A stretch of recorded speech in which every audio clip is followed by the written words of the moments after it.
So, okay, so this speech, my opponent commented that just because smoking violates the smoking ban violates someone's rights doesn't mean that it should be not dealt with because it still affects other people, and also that ventilation not always possible, and second, that smoking still spread, and you can't always try diplomacy with the person next door. And also just that, I mean, we still establish the second that smoking is harmful because that's where we're proven. But still, I think there are a couple other points to talk about that smoke, and one of them is that smoking has decreased in recent years, according to something from the California Department of Public Health. The state's adult smoking rate has hit a record low. Last year, 11.9% of the state's adults smoked, down from 13.1% in 2009, making California one of the only two states to reach the federal Healthy People 2020 target of reducing the adult smoking prevalence rate to 12%. So while smoking still does cause a problem, it's, as of 2010, 2011, it's been starting to decline. So if it keeps declining, there's still a possibility that it could go to a relatively safe level where the law probably will not have to be too strict if only a few people deal with it. Additionally, there's also the fact that people who smoke may not have money to have an actual home because people in apartments may not be able to afford a place to live. So according to Brian Augusta, a legislative advocate for the Western Center on Poverty and Law, on November 25, 2013, if smoking is an addiction, and it clearly is, are we telling people that they have to quit smoking without support or leave their homes?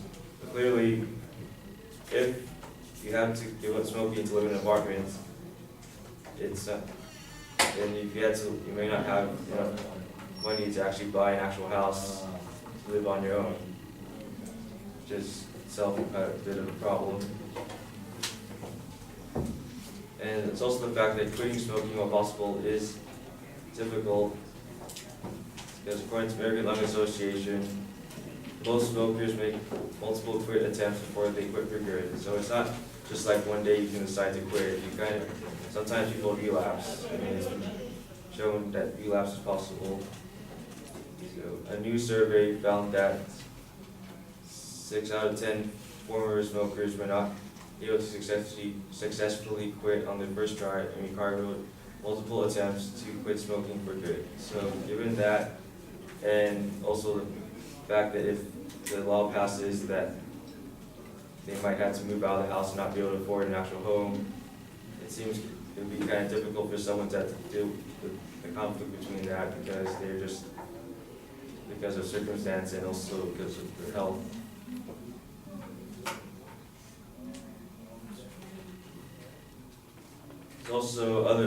Also in addition to other problems that the US has to deal with, is also the fact that there's other cases such as marijuana. So according to the Centers for Disease Control and Prevention, adult cigarette smoking in the United States, an estimated 43.8 million people, or 19% of all adults age 18 or older in the United States smoke cigarettes. Whereas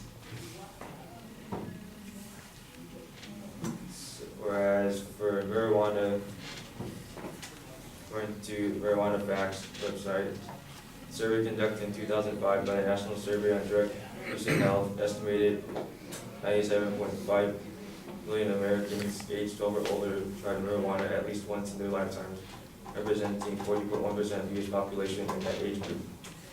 Neil, I'm sorry, he's got the time wrong. You only have 4 minutes for the rebuttal, and you're at 4 minutes and 40 seconds right now.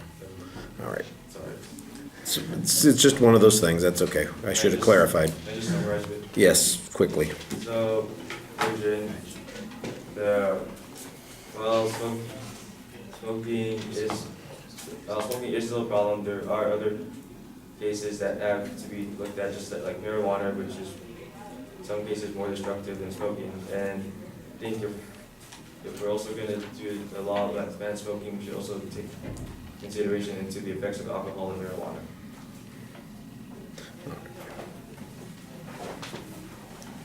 I'm sorry I didn't remind you. They're 4-minute rebuttals.